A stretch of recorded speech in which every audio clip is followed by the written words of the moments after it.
சரத்குமார் அவர்கள் 27 வருஷத்துக்கு அப்புறமா இப்போ இப்படி ஒரு முடிவு எடுத்திருக்காராம். இதை பற்றியும் நடிகர் சிவகார்த்திகேயன் அவர்கள் தன்னுடைய மகனுக்கு பெயர் சூட்டியிருக்காரு. அந்த புகைப்படத்தை தன்னுடைய இன்ஸ்டாகிராம் பக்கத்தில் ஷேர் பண்ணியிருக்காரு. இது ரெண்டையும் பற்றி முழுமையாக இப்போ இந்த வீடியோவில் பார்க்கலாம். தமிழ் சினிமாவில் முன்னணி நடிகராக இருப்பவர் நடிகர் சரத்குமார். நடிகர் சரத்குமார் தன்னுடைய மகள் வரலட்சுமிக்கு சமீபத்தில் தான் திருமணம் நடந்துச்சு. இவங்களுடைய திருமணம் மிகவும் கோலாகலமாக தாய்லாந்தில் நடந்துச்சு. அதாவது வரலட்சுமி திருமணம் பண்ணிக்க மாப்பிள்ளை நிக்கோலைக்கு பல கோடி ரூபாய் சொத்து இருக்குது. அதனால தான் சரத்குமார் அவர்கள் இவ்வளோ செலவு பண்ணி இவ்வளோ பிரம்மாண்டமாக திருமணத்தை நடத்துகிறாரு அப்படின்னு பலரும் பலவிதமாக பேசினாங்க. அதுக்கெல்லாம் கோவப்பட்டு நடிகர் சரத்குமார் அவர்கள் பதில் சொல்லியிருந்தாரு. இந்த நிலையில் கிட்டத்தட்ட 27 வருடங்களுக்கு அப்புறமாக நடிகர் சரத்குமார் அவர்கள் இப்படி ஒரு முடிவு எடுத்திருக்காரு. அதாவது 1997ஆம் ஆண்டு சூரியன் திரைப்படம் ரிலீஸ் ஆச்சு. இந்த திரைப்படத்தில் நடிகர் சரத்குமார் அவர்களும் தேவனி அவங்களும் கணவன் மனைவியாக நடிச்சிருந்தாங்க. கிட்டத்தட்ட 27 வருஷத்துக்கு அப்புறமா இப்போ நடிகர் சரத்குமார் அவர்களும் தேவனி அவர்களும் சேர்ந்து ஒரு திரைப்படத்தில் நடிக்க இருக்காங்களாம்.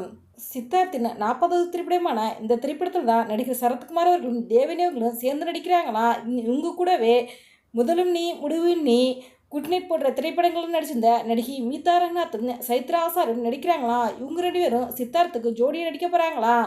இன்னும் ஒரு சில நடிகர்கள் இந்த திரைப்படத்தில் நடிக்கிறப்பதாக தகவல்கள் வெளியாகியுள்ளன.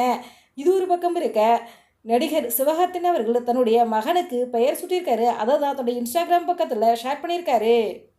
தயாரிப்பாளர், பாடலாசிரியர், பின்னணி பாடகர், நடிகர் என பன்முகத்தன்மை கொண்டவர் தான் நடிகர் சிவகார்த்திகேயன் அவர்கள். நடிகர் சிவகார்த்திகேயன் அவர் நடிப்பில் கடைசியாக வெளிவந்த அமரன், அயலன் திரைப்படங்கள்லாம் சூப்பர் ஹிட் திரைப்படங்களாக அமைந்தது. இந்த நிலையில் நடிகர் சிவகார்த்திகேயன் அவர்கள் கடந்த மாதம் தனக்கு ஆண் குழந்தை பிறந்திருப்பதாக சோசியல் மீடியாவில் அறிவிச்சிருந்தார். ரசிகர்கள் பலரும் சிவகார்த்திகேயன் அவர்களுக்கு வாழ்த்துக்கள் சொல்லிட்டு இருந்தாங்க.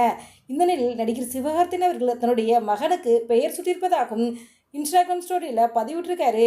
நடிகர் சிவகார்த்திகேயன் அவர்கள் தன்னுடைய மகனுக்கு பவன் சிவகார்த்திகேயன் அப்படின்னு பெயர் வச்சிருக்காரு. பெயர் வைக்கிற ஃபங்க்ஷன் வீட்டிலே தான் மிக எளிய முறையில் நடந்திருக்கு. அப்போ எடுத்த வீடியோவை தன்னுடைய இன்ஸ்டாகிராம் பக்கத்தில் ஷேர் பண்ணி இந்த அழகான தருணங்களை பதிவிட்டிருக்காரு.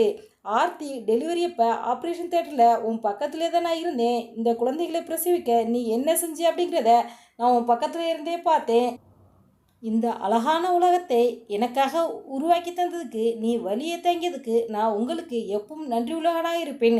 லவ் யூ ஆராதனா குஹன் பவனி என தன்னுடைய குழந்தைகளுடைய பேரை மென்ஷன் பண்ணி அந்த பதிவில் சொல்லியிருக்காரு. இந்த வீடியோ பற்றி உங்களுடைய கருத்துக்களை எங்கள் கமெண்ட் பாக்ஸில் கமெண்ட் பண்ணுங்கள். இது போன்ற இன்னும் நிறைய தகவல்களை உடனுக்குடன் தெரிந்து கொள்ள எங்கள் ரெட் ஆப்பிள் 2.0 சப்ஸ்கிரைப் பண்ணுங்கள். தேங்க்ஸ் ஃபார் வாட்சிங்.